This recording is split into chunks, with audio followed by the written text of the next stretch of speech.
Fais-le reculer. Voyons ce que veulent ces clowns. Ce qui ressemble d'abord à une violation du code de la route dans une rue à sens unique. Qu'est-ce qui se passe, les gars?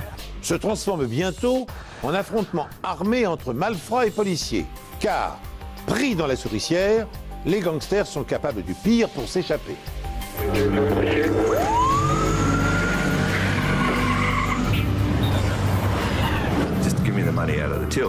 Il voulait qu'on lui donne l'argent de la caisse, il était pressé d'en finir.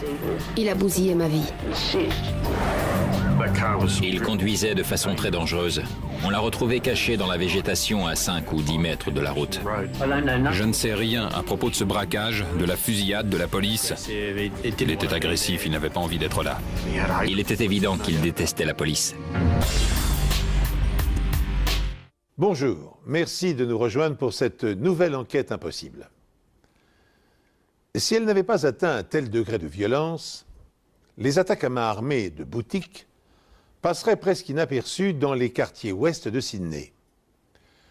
Mais lorsque les policiers deviennent eux-mêmes la cible d'un braqueur, la sécurité de toute la cité s'en trouve menacée. Tandis que la panique s'installe, les experts médico-légaux s'emploient à rassembler des indices dans l'urgence pour stopper le prédateur. Des forces de l'ordre et du gangster fou, qui gagnera cette course de vitesse? Je poursuivais une voiture bleue quand on est arrivé à une intersection. La voiture a beaucoup ralenti jusqu'à descendre sous les 20 km/h. J'ai trouvé ça bizarre qu'il ralentisse en plein milieu d'une poursuite, mais tout à coup, j'ai vu le passager se pencher par la fenêtre avec un fusil à canon scié. Fusillade! L'un d'entre eux est armé d'un fusil, il vient de nous tirer dessus. Il y a eu des coups de feu. J'ai accéléré le plus possible pour me mettre juste derrière le véhicule en fuite et être hors de portée des balles. Pouvez-vous nous donner une description ou l'immatriculation de la voiture? C'est une berline bleue avec 2 hommes à l'intérieur. Quand ils nous ont tiré dessus, on a compris que ce n'était pas pour nous faire peur. C'était pour nous toucher, nous tuer, nous arrêter, par n'importe quel moyen. Par chance, c'était le matin du lundi de Pâques. Il y avait très peu de voitures ou de piétons dans la rue. On a continué à les poursuivre dans plusieurs petites rues. Et le passager s'est encore une fois tourné vers nous pour tirer. Le passager nous a encore tiré dessus. Compris. J'étais de plus en plus en colère parce qu'ils essayaient de me tuer. Alors on a continué à les suivre. Et c'est à ce moment-là que notre supérieur nous a demandé d'abandonner la poursuite. Terminé. Terminé. Bien reçu.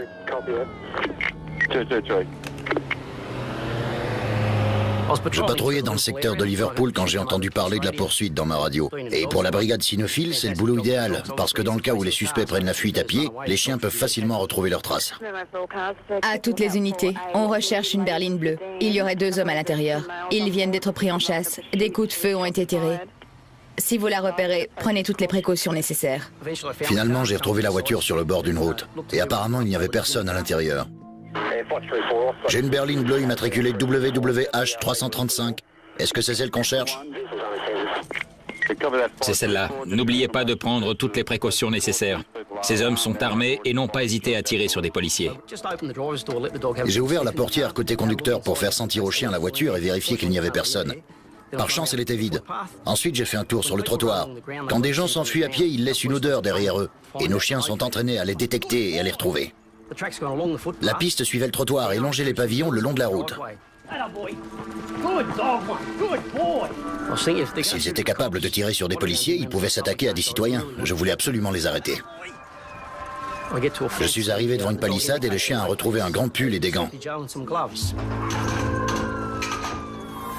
On est passé de l'autre côté de la palissade. La piste continuait dans les jardins et passait par-dessus beaucoup d'autres barrières. Mais avec les sirènes, les hélicoptères et les gens qui sortaient dans la rue, on a fini par perdre leurs traces. Confirmation, il est possible que la fuite soit liée au vol à main armée qui a eu lieu à la librairie de Shipping Norton. C'est tout à fait possible parce que la première fois qu'on les a vus, c'était sur la route principale de Shipping Norton. J'ai repéré la voiture alors que je me trouvais devant la boutique. Et j'ai vu 2 hommes à l'intérieur. Ils n'ont fait que passer, je n'ai rien remarqué de spécial. Une demi-heure plus tard, l'un d'eux a surgi dans le magasin et a tiré un coup de feu sans même prononcer un mot. Ça a été vraiment un choc. Et c'est là qu'il m'a réclamé l'argent. Au début, vous ne savez pas quoi faire, puis vous savez comment il faut agir et vous l'écoutez attentivement. Tout ce que vous voulez à ce moment-là, c'est vous en sortir vivant.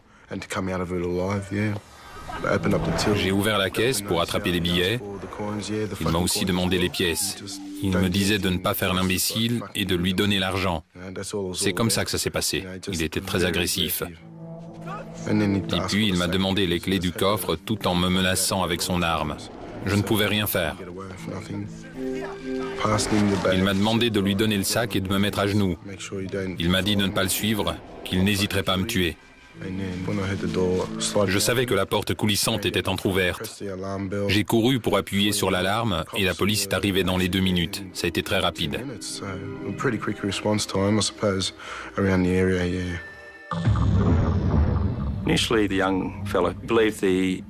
Au début, le vendeur a cru que l'homme avait tiré vers le plafond. Alors on lui a demandé de se remettre derrière le comptoir, là où il se trouvait quand l'homme est arrivé, et de nous dire où le voleur se trouvait à ce moment-là. En regardant dans sa direction, on a vu une étagère remplie de paquets de cigarettes juste derrière lui. Alors on a décidé d'étudier cet angle pour voir si le coup de feu n'était pas passé plus près qu'il le pensait. J'ai regardé les étagères et j'ai vu un trou en plein milieu du mur où il y a les étalages. Et j'ai retrouvé une douille de calibre 22 près de la caisse. C'était une preuve très importante parce que le laboratoire de balistique pourrait nous dire de quel type d'arme elle provenait. L'arrestation de ces hommes devient cruciale pour éviter d'autres agressions. Leur volonté de tirer sur la police montre à quel point ils étaient désespérés. Mais à ce stade, malheureusement, personne ne savait qui pouvaient être ces criminels. Des coups de feu ont été tirés au cours d'un braquage dans une librairie de banlieue. Personne n'a été touché, mais dans leur fuite, les criminels n'ont pas hésité à tirer sur la police. La voiture abandonnée a été retrouvée à Cabramatta, à 1 kilomètre de l'endroit où la police a mis fin à la poursuite. Un peu plus tôt, un officier de police s'est fait tirer dessus. Les hélicoptères et la brigade cynophile sont à la recherche des criminels, mais ce soir, ils sont toujours en fuite. Les braqueurs ont fait feu sur les policiers qui les poursuivaient sans état d'âme. À l'évidence, ils n'hésiteront pas à exécuter les commerçants récalcitrants à la prochaine occasion. Le danger est bien réel. Il importe donc de les neutraliser dans les meilleurs délais. Grâce au témoignage d'un témoin oculaire, les enquêteurs retrouvent la voiture bleue utilisée lors du hold-up de la librairie. Son examen va-t-il leur permettre de collecter suffisamment d'indices pour identifier les agresseurs? Le verrou de la portière conducteur avait été forcé. Le contact avait été retiré pour permettre aux criminels de démarrer la voiture et de la voler. Sur le siège conducteur, j'ai trouvé la carte de visite d'un tatoueur. Sur le sol, il y avait un papier de bonbons et plein de mégots de cigarettes qui pouvaient porter des traces d'ADN. Et le meilleur indice se trouvait sur le siège passager. Il y avait une douille d'un fusil Remington de calibre 22 qu'on a mise dans un sachet avec les autres indices pour l'envoyer au labo. La propriétaire du véhicule nous a dit qu'elle ne fumait pas et que personne ne fumait dans sa voiture. Les mégots de cigarettes étaient donc très importants pour nous et nous donnaient l'espoir d'une piste. Elle nous a également dit qu'elle n'était jamais allée chez un tatoueur. On avait donc la preuve que ces indices avaient été laissés par les criminels. On est à la poursuite de la berline bleue.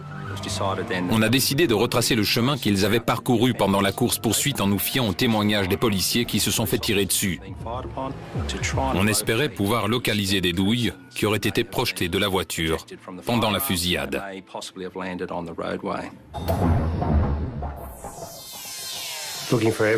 La chasse aux indices revenait à chercher une aiguille dans une botte de foin. Mais j'ai eu de la chance et j'ai retrouvé la douille d'un calibre 22. Elle provenait du même fabricant que celle retrouvée dans la librairie et dans la voiture volée. En fait, on avait 3 scènes de crime sur lesquelles on a retrouvé les mêmes douilles. Le pull et les gants retrouvés près de la voiture abandonnée sont une autre source potentielle d'ADN. Mais sans suspect, aucun lien ne peut être établi. 2 jours plus tard, une autre épicerie se fait braquer. Je travaillais dans la réserve quand j'ai entendu la porte claquer et je me suis demandé pourquoi la porte se refermait. Quand j'ai regardé vers l'entrée, j'ai vu un homme masqué, armé d'un fusil. Et je me suis dit qu'on allait avoir de sérieux problèmes. Ma sœur était derrière le comptoir, alors je me suis montré pour la protéger. J'ai essayé de lui parler, mais il s'est énervé et il m'a jeté un sac en plastique. Il voulait qu'on lui donne l'argent de la caisse. Il était pressé d'en finir et je me suis dit que c'était un bon signe.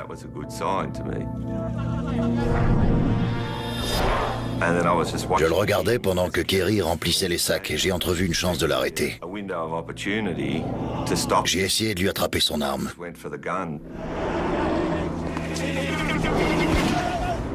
Le coup est parti et au début j'avais cru que c'était un jouet. Il y avait du papier partout, ça faisait comme de la neige qui volait dans tous les sens. Et je me suis dit que c'était le moment de le frapper avec son arme.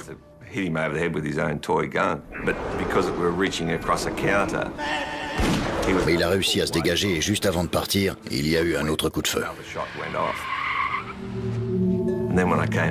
Quand je suis retourné vers le comptoir, ma sœur était étendue sur le sol. Elle avait été touchée sur le côté du ventre. Elle a été transportée à l'hôpital de Westmead où elle a dû être opérée. Les douilles et le projectile retrouvés sur les lieux ainsi que la description du voleur correspondent avec le hold-up de Shipping Norton. L'autre similitude est l'utilisation d'un sac plastique pour emporter le butin. Mais cette fois, il a été abandonné sur place. Le fait de pointer une arme sur quelqu'un pour lui extirper de l'argent est déjà un acte violent et traumatisant. Mais le fait de tirer sur une femme était très inquiétant. On était passé à un autre niveau de violence. Fort heureusement, une fois encore, des témoins ont eu le sang-froid de noter le numéro de la plaque d'immatriculation de la voiture des suspects. Une rapide vérification révèle qu'elle a été volée sur un parking à proximité d'une gare. Cette information est capitale pour les enquêteurs, car le véhicule utilisé pour le premier braquage a été volé dans les mêmes conditions. Alors, les malfrats se rendent-ils à Sydney en train pour s'attaquer aux commerçants? On avait un problème de taille à ce stade de l'enquête parce que les vols avaient eu lieu à Cabramatta et à Fairfield. Et il y a environ 50 braquages par semaine dans ce coin-là. Le trafic de drogue y est très développé, surtout à Cabramatta. Les toxicomanes ont donc besoin d'argent et c'est pour ça qu'il y a énormément de vols sur des cibles faciles. Les 2 voitures avaient été volées sur le parking d'une gare située près du hold-up, ce qui nous a orientés vers l'hypothèse que les voleurs arrivaient sur place par le train et qu'ils volaient une voiture sur le parking avant de commettre leur crime. Plus tard ce soir-là, la voiture utilisée pour le vol de Sefton est retrouvée brûlée dans un parc situé à seulement quelques kilomètres du lieu de braquage. On avait tiré sur une femme et l'affaire prenait une toute autre tournure. On avait très peur que quelqu'un se fasse tuer. Et dans la semaine qui suit, la situation ne s'améliore pas. On a reçu un appel nous disant qu'il y avait eu un braquage dans une cave de Fairfield. Un voleur est entré avec une arme à canoncier et il est passé devant la salle où les employés mangeaient. L'une des victimes a cru que c'était une blague. Il était très agressif. Il les insultait et alors qu'il faisait ce qu'ils demandaient, il a tiré une fois. 2 garçons et leur père qui se trouvaient à l'intérieur du magasin ont été terrifiés par le comportement de l'individu qui était entré et qui tirait. Ils obéissaient à toutes ses directives. L'homme cagoulé a réussi à récupérer plusieurs centaines d'euros. Un témoin nous a dit qu'il avait particulièrement remarqué ce regard bleu qui le fixait à travers la cagoule. Le fait que cet homme n'ait pas hésité à tirer nous faisait dire qu'il s'agissait du voleur responsable des braquages de Sefton et de Shipping Norton. Ce qu'a vu le propriétaire du magasin voisin laisse à penser qu'il s'agit également du même complice. Mais hormis les douilles de calibre 22, les nouveaux indices se limitent à des yeux bleus et une voiture rouge. La police est encore loin d'avoir démasqué les agresseurs qui terrorisent l'ouest de Sydney. Une réalité d'autant plus inquiétante que la fréquence des crimes ne cesse d'augmenter. Il y a eu un braquage dans une épicerie de Parramatta. Un homme est entré avec une cagoule et une arme. Une mère et son fils tenaient la boutique à ce moment-là. Il a réclamé l'argent et la mère s'est mise à crier « Prenez tout ce que vous voulez ». Pendant ce temps, le garçon faisait ce qu'on lui disait de faire. Sa mère a essayé de l'entraîner vers l'arrière du magasin pour échapper au voleur, mais ce dernier a tiré. La balle a fusé entre la mère et le fils et les a manqués de quelques centimètres. La mère est sortie par l'arrière du magasin et a aperçu une autre voiture rouge avec une femme au volant. Elle lui criait de l'aider, pensant avoir trouvé de l'aide.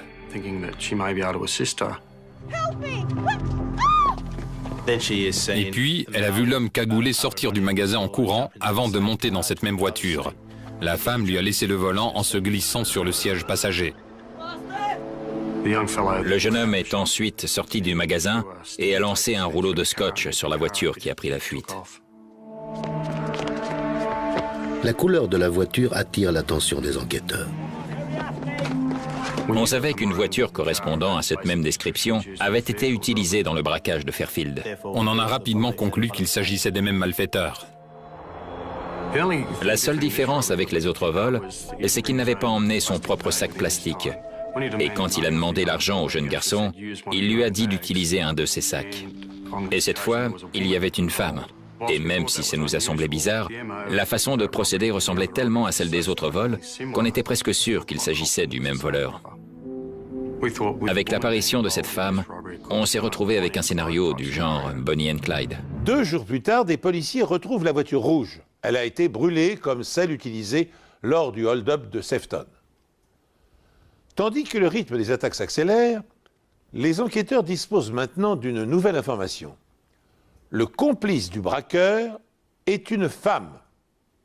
Cette indication va-t-elle faciliter l'identification du couple? Même si les preuves scientifiques étaient plutôt limitées, on avait récupéré les bandes des caméras de surveillance de la gare de Yenora. Au moment où la voiture est arrivée sur place, on a vu une femme en sortir et quelques minutes plus tard, la voiture était brûlée. Ensuite, on a vu un homme monter sur la passerelle de la gare peu de temps après la femme. Il était tard, il n'y avait personne d'autre sur le quai. Les images de la caméra ne le montrent que de dos. En revanche, on a pu voir le visage de la femme. Sur ces images, on la voit porter une veste de survêtement. Et un peu plus tard, on les a vus ensemble sur le quai. On a ralenti les images avant de les diffuser à tous les commissariats de Nouvelle-Galles du Sud, espérant que quelqu'un serait capable de les identifier. Même si la police n'a pas le nom de la jeune femme, sa complicité devient évidente lorsqu'un autre vol se produit dans une station-service. Cette fois-ci, une femme est entrée pour demander de la monnaie. Le voleur a surgi à l'intérieur avec son fusil et avait apporté son propre sac avec lui.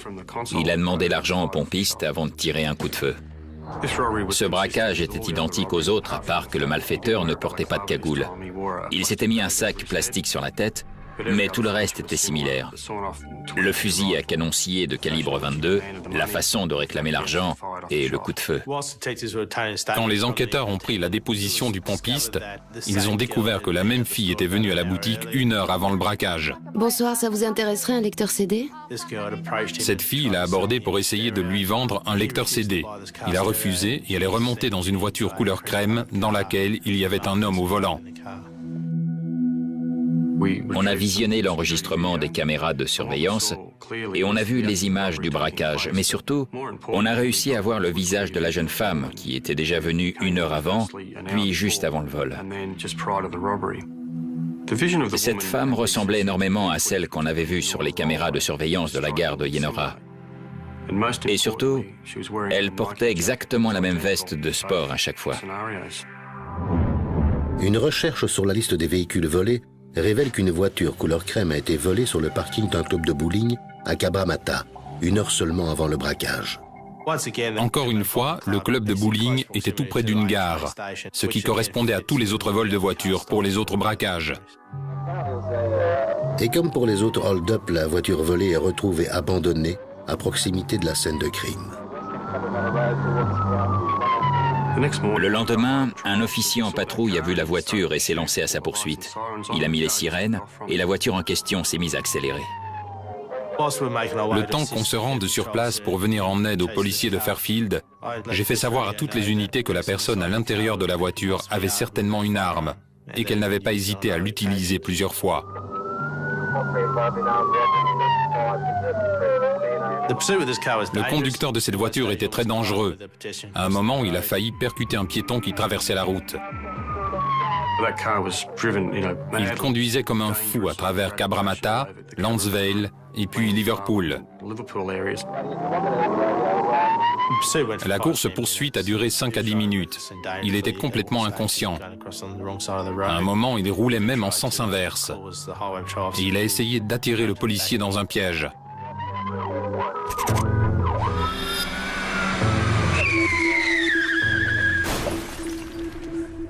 La course-poursuite a pris fin quand il a fait une sortie de route dans l'une des rues principales de Sydney. Sortez de la voiture! Les mains en l'air, sortez de la voiture! Juste après son accident, il s'est retrouvé cerné par des policiers qui redoutaient sa réaction. Sortez du véhicule, les mains en l'air! Il est resté à l'intérieur, il ne voulait pas bouger. Comme il refusait de sortir de la voiture et que la situation commençait à échapper à notre contrôle, j'ai cassé la vitre côté conducteur avec un bâton. Je lui ai demandé de sortir de la voiture, mais il refusait toujours de faire le moindre geste. Alors je l'ai agrippé pour le sortir moi-même par la vitre cassée. L'homme a été arrêté et conduit au poste. On l'a identifié comme étant Stephen Hooper. Après une dangereuse course-poursuite à travers les rues dans les quartiers ouest de la ville de Sydney, Stephen Hooper est placé en état d'arrestation. Notre objectif était de le relier au braquage de la station-service la nuit précédente. Il était dans une voiture, volée sur le parking du club de bowling juste avant le braquage. Et sa façon de conduire prouvait qu'il avait bien plus à se reprocher qu'un vol de voiture.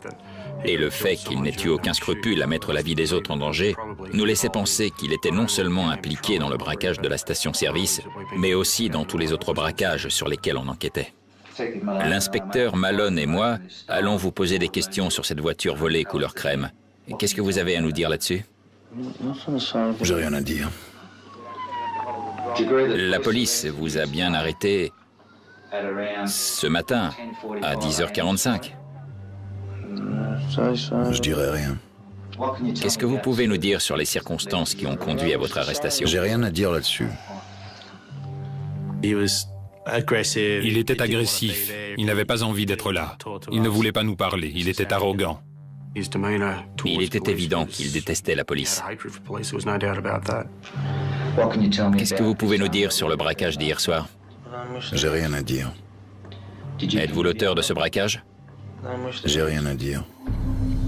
Hooper était un homme de 32 ans qui avait un passé criminel assez chargé. Sur les 7 dernières années, il n'avait passé que 13 mois en liberté. Mais son casier ne mentionnait pas de braquage. On lui a posé des questions sur le braquage de Sefton et sur ce qu'il faisait à ce moment-là. Vous pouvez nous dire où vous étiez le lundi 23 avril?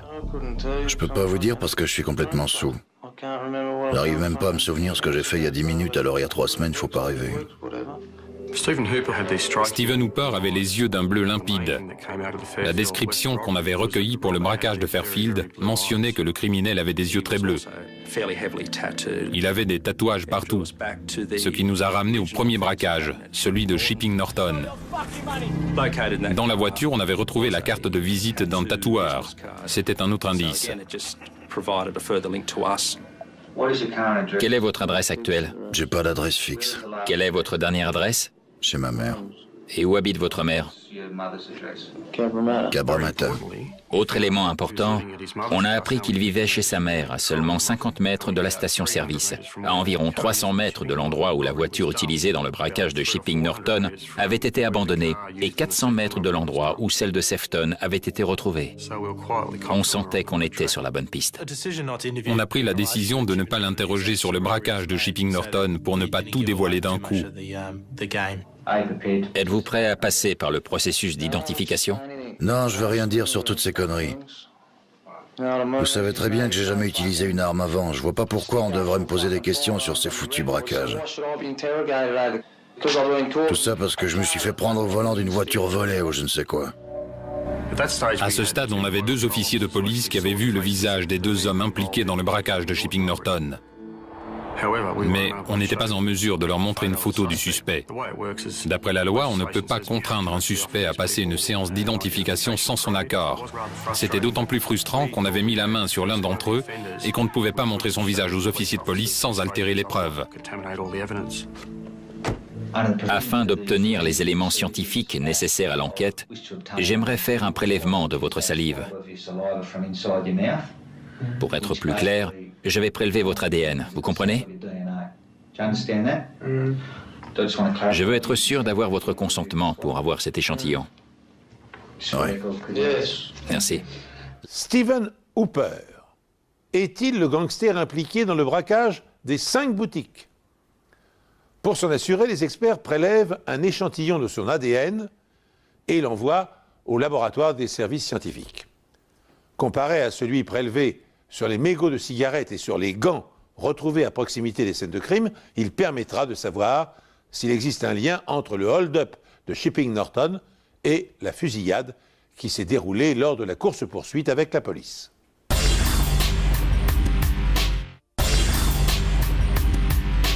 Stephen Hooper est-il le gangster impliqué dans le braquage des 5 boutiques? Pour s'en assurer, les experts prélèvent un échantillon de son ADN et l'envoient au laboratoire des services scientifiques. Comparé à celui prélevé sur les mégots de cigarettes et sur les gants retrouvés à proximité des scènes de crime, il permettra de savoir s'il existe un lien entre le hold-up de Shipping Norton et la fusillade qui s'est déroulée lors de la course-poursuite avec la police.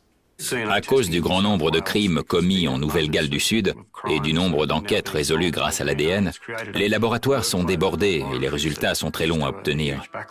Généralement, les affaires de meurtre sont prioritaires, alors il a fallu qu'on patiente pour avoir nos résultats. Pendant ce temps, le laboratoire de balistique étudie les liens éventuels entre les 7 douilles de calibre 22 récupérées sur les scènes de crime. Chaque arme laisse sa propre signature sur une balle ou une cartouche. La signature est unique à cette arme. Grâce à un microscope comparatif, j'ai pu déterminer que la taille et la forme des marques de tir des 7 douilles étaient identiques. J'ai ensuite recherché les imperfections microscopiques. C'est un peu comme essayer d'aligner des rails sur des voies ferrées. Grâce à cette méthode, j'ai pu arriver à la conclusion que les 7 balles avaient été tirées par la même arme. Il fallait qu'on localise l'arme. C'était très important. Si on parvenait à trouver cette arme chez lui, ou dans un endroit qu'il fréquentait beaucoup et que les résultats d'ADN se révélaient positifs, on aurait de quoi inculper notre suspect pour les braquages. Pour l'instant, Hooper n'est accusé que de refus d'obtempérer et de vol de voiture. Il sera déclaré coupable et condamné à 12 mois de prison.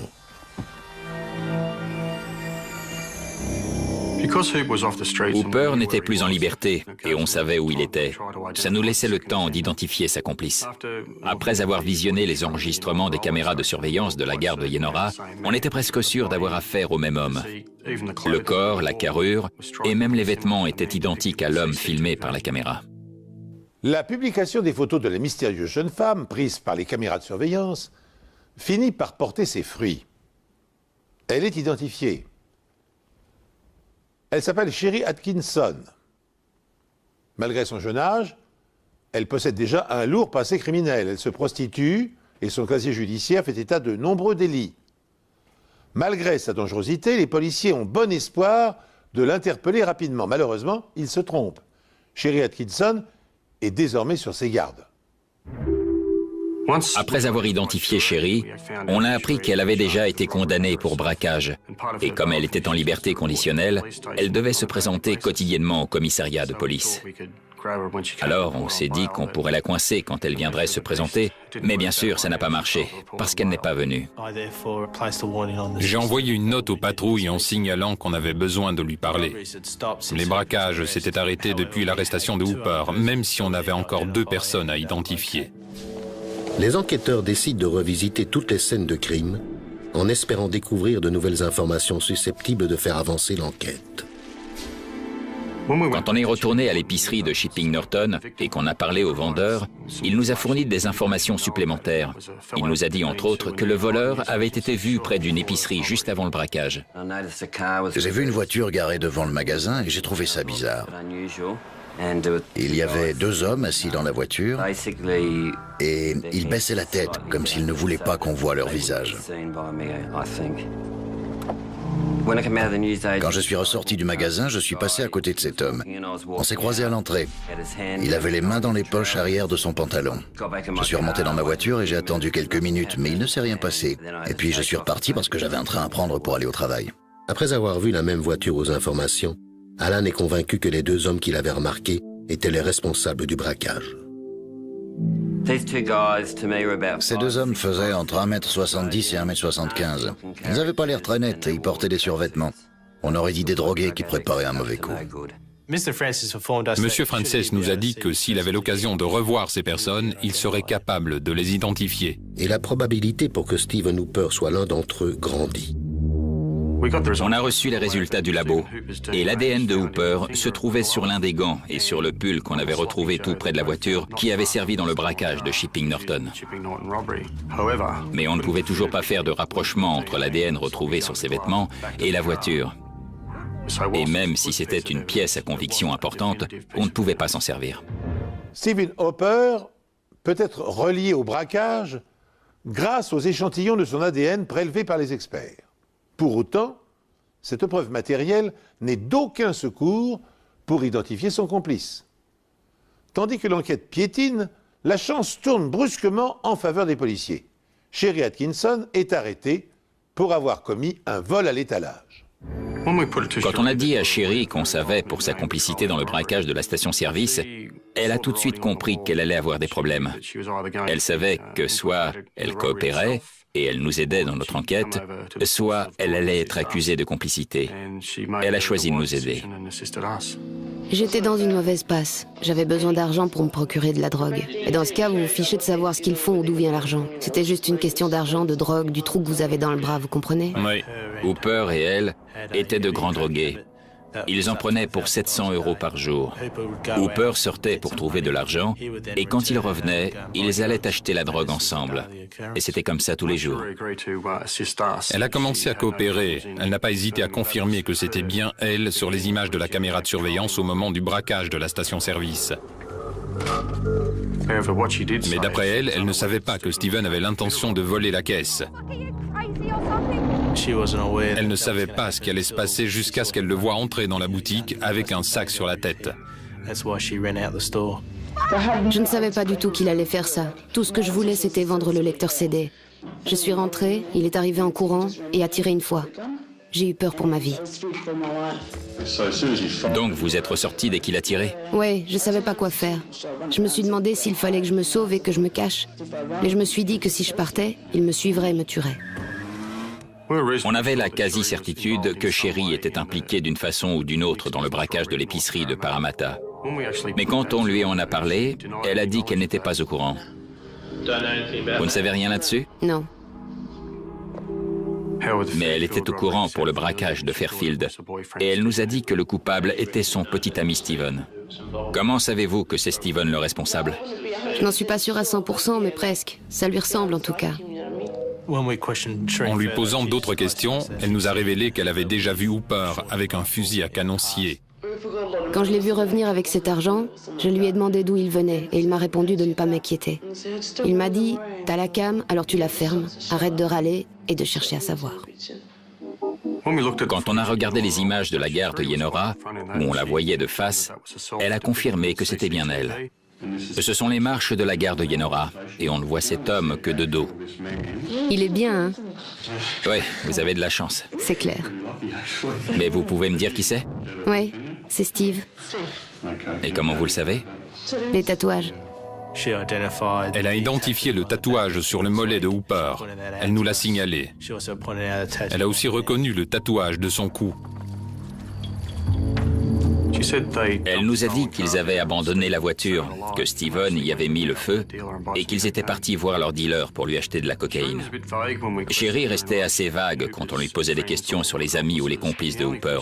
La seule chose qu'elle a pu nous dire, c'est qu'il traînait avec un homme très mince avec des taches de rousseur. Elle nous a dit qu'il s'appelait peut-être Daniel Adamson.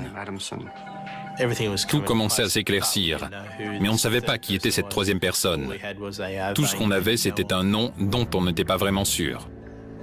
C'est à ce moment-là qu'un informateur se manifeste. L'informateur nous a dit qu'il s'agissait d'un homme du nom de Dennis Adams et qu'il s'était vanté du braquage de Shipping Norton. D'après lui, il s'amusait à dire qu'il avait tiré sur des flics. Apparemment, ça le faisait beaucoup rire. Vous pouvez m'en dire un peu plus sur leur façon de faire ? Non, il ne m'a rien dit d'autre là-dessus, mais comme je vous l'ai dit, il a tiré sur la voiture de police qui a fait une sortie de route. Mais il restait sur ses gardes quand même. Il n'a rien dit de plus, apparemment. Il est resté dans la voiture. Quand notre informateur nous a donné tous ces détails, on avait la quasi-certitude de tenir le complice du braquage de Shipping Norton. Adams vivait à Mount Droit et la voiture utilisée à Shipping Norton avait été volée à la gare de Mount Droit. Après la course-poursuite dans Shipping Norton, l'officier Wilder a fait un portrait robot de celui qui lui avait tiré dessus. Et ce portrait ressemblait beaucoup à Dennis Adams.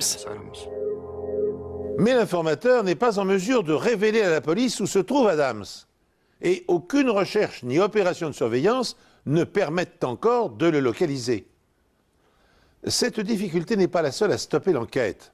Steven Hooper, le braqueur récidiviste, vient de s'évader de prison. Le détachement spécial chargé d'enquêter sur la série de braquages est prêt à interroger son premier suspect, Steven Hooper. Le seul problème, c'est qu'il est actuellement introuvable. Il était au centre de détention de Connell. Avec un autre détenu, ils ont surpris deux gardiens et ils ont réussi à s'enfuir. Heureusement, Steven Hooper est rapidement rattrapé et les policiers peuvent enfin l'interroger. Monsieur Hooper, pour vous résumer rapidement la situation, l'inspecteur Ban et moi-même allons vous poser des questions sur un certain nombre de braquages, vous comprenez? Est-ce que vous pouvez répondre à ma question, s'il vous plaît? Alors on y va. Hooper est resté relativement silencieux face à nos accusations. La seule fois où il a protesté, c'est quand on a évoqué la présence de son ADN sur l'une des scènes de crime. On sait à qui appartient l'ADN retrouvé sur le pull élégant. Il s'agit de celui de Steven Ronald Hooper. Vous voulez dire quelque chose à ce sujet? Je dirais rien. Est-ce que vous niez tout ce qu'on vient d'avancer? Je nie tout. Même si Hooper ne disait pas un mot, il espérait qu'on lui parle pour glaner des informations sur ce qu'on avait contre lui. J'aimerais vous dire que pour le braquage qui a eu lieu à 21h30 dans une station-service le 3 mai de cette année, celui qui s'est produit le 2 mai dans une épicerie, celui d'une cave de Fairfield le 30 avril et celui d'une épicerie de Shipping Norton le 16 avril dernier, la même arme a été utilisée. On a identifié des douilles et des projectiles retrouvés sur les lieux et une balle prélevée dans le corps d'une femme qui a été touchée au cours du braquage de Sefton. On a donc 5 indices qui nous renvoient à ce même fusil pour les 5 braquages. Vous avez quelque chose à dire à ce sujet? Malgré leurs efforts, les enquêteurs sont incapables de retrouver le fusil à canon scié qui a vraisemblablement été utilisé par Hooper pour braquer les 5 magasins. À défaut de posséder cette pièce à conviction, l'inspecteur Bingham doit s'assurer de la fiabilité des preuves dont il dispose. Même si on a pu déterminer que l'ADN retrouvé sur les vêtements était bien le sien, il nous fallait de nouvelles preuves. Alors nous avons contacté un officier qualifié pour la procédure scientifique. À ce moment-là, je crois que Hooper a compris que la situation était sérieuse et il a commencé à nous montrer son côté dangereux. Il a explosé. Vous pouvez aller vous faire voir parce que je l'ai déjà fait. Si vous avez l'intention de m'accuser, alors faites-le. Nous avons votre ADN. Cet ADN a été relevé sur le pull élégant que je vous ai montré, vous comprenez? Vous acceptez qu'on vous fasse un prélèvement de salive? Non, parce que vous m'avez déjà fait ce foutu prélèvement. Le prélèvement qu'on vous a fait à Cabramatta était en relation avec l'affaire de vol de voiture. On vous demande de bien vouloir en refaire un pour l'affaire des braquages. Est-ce que j'ai votre accord? On était prêt pour l'identification de Hooper, mais le problème, c'est qu'on n'avait pas Adams. Afin de renforcer les preuves rassemblées contre les deux suspects, les enquêteurs décident de procéder à une séance d'identification à partir de photos. On a décidé de montrer les photos à l'officier Wilder. Celui-ci est le passager du véhicule. Je me souviens que c'est lui qui s'est penché par la fenêtre pour tirer. Je l'ai bien vu au moment où on était à 2 mètres derrière eux. Et je suis sûr que c'était le conducteur. C'est le conducteur de la voiture volée de l'incendie du 16 avril? Oui, c'est ça. On a ensuite montré les mêmes photos à Alan Frances. C'est lui, c'est l'homme que j'ai croisé au moment où je sortais de la librairie. Ensuite, on a montré la série de photos contenant celle de Dennis Adams à Sherry Atkinson. Et elle nous a confirmé qu'il s'agissait bien de celui qui traînait avec Steven à ce moment-là. On avait des témoins, des policiers, des citoyens qui avaient identifié les 2 suspects. Finalement, Adams a été arrêté, pas pour les braquages, mais pour violence conjugale. À ce stade, on n'avait aucune preuve pour le relier au braquage, excepté celui de Shipping Norton. J'aimerais vous parler du hold-up qui a eu lieu à l'épicerie de Shipping Norton le 16 avril dernier, vous comprenez? Oui. Vous pouvez nous dire quelque chose sur ce braquage? Je ne sais rien du tout là-dessus. C'est un choc pour moi de l'apprendre. On a aussi appris que vous étiez celui qui avait tiré sur la police après le braquage en question. Vous voulez faire un commentaire? Bien sûr que j'ai un commentaire. Mais je ne sais rien à propos de ce braquage, de la fusillade, de la police. Un témoin a déposé sa déclaration et il est prêt à témoigner au tribunal. Pas de problème. Qu'il le fasse. Ça ne me pose aucun problème parce que je n'ai rien fait. Adams était très imprudent. Il avait l'air sûr qu'on n'avait pas suffisamment de preuves contre lui. Il a soutenu qu'il n'avait jamais commis de braquage. On a également su que Steven Hooper était au volant de la voiture ce matin-là. Ce nom me dit quelque chose. Je ne le connais pas personnellement, mais j'ai déjà entendu ce nom. Quand on a mentionné Hooper, il a tout de suite admis le connaître tout en essayant de mettre une distance entre eux. Je connais beaucoup de monde, mais ce n'est ni un ami ni un associé, c'est plutôt le genre de personne à qui je dis bonjour quand je la croise. Étant donné que l'ADN ne permet pas de relier directement Hooper à la voiture bleue, d'autres analyses sont effectuées pour tenter de trouver des résidus de poudre. Quand une arme est déchargée, les résidus de tir s'envolent et peuvent atterrir sur tout ce qui se trouve à proximité. Alors on utilise un petit tampon autocollant qui permet de récupérer les résidus de poudre. Des résidus de poudre ont été retrouvés sur l'un des gants et sur le pull. Et ces résidus correspondaient à ceux retrouvés dans les douilles récupérées sur la scène de crime.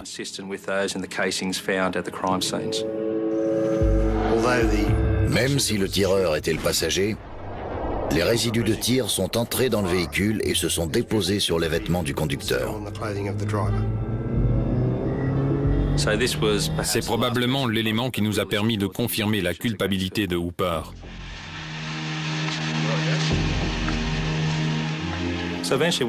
Quand Hooper est arrivé au tribunal, il a vu les témoins prêts à venir à la barre et qu'il a compris que Sherry était présente pour témoigner, il a complètement changé d'attitude et il a décidé de plaider coupable. Il a décidé de plaider coupable pour un certain nombre de braquages plutôt que de passer en jugement pour tous les vols. Il a été condamné pour ce qu'il avait avoué et les victimes des autres braquages avaient l'air satisfaits. Pour éviter le procès, Steven Hooper plaide coupable pour les braquages de Shipping Norton, de Sefton et de la station-service, et pour avoir utilisé son arme contre les forces de police.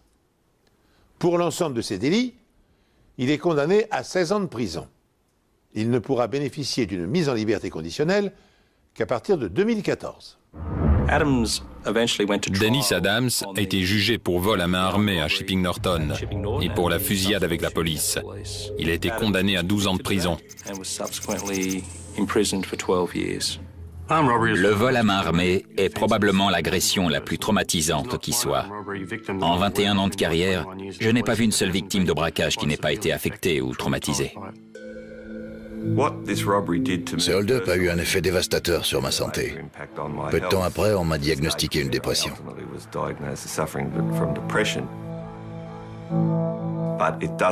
Ça ne m'a pas empêché de poursuivre ma vie, mais je ne veux plus me retrouver dans ce genre de situation. Je ne peux plus tenir un commerce, je ne pourrai plus jamais. Les vols à main armée peuvent être très traumatisants et on fait tout ce qui est en notre pouvoir pour ne pas laisser ces criminels dans la rue. Notre rôle est de les mettre derrière les barreaux. Être victime d'une agression armée est une épreuve traumatisante qui laisse des séquelles indélébiles. Dans un quotidien qui semble gagné par la violence, la criminalité est-elle un fléau unanimement répandu à la surface de la planète? Bien, pour le savoir, j'ai consulté pour vous quelques statistiques récentes. Et nous apprenons ainsi qu'avec un taux de 138 délits annuels pour 1000 habitants, curieusement, la Suède est le pays le plus dangereux de l'Union européenne.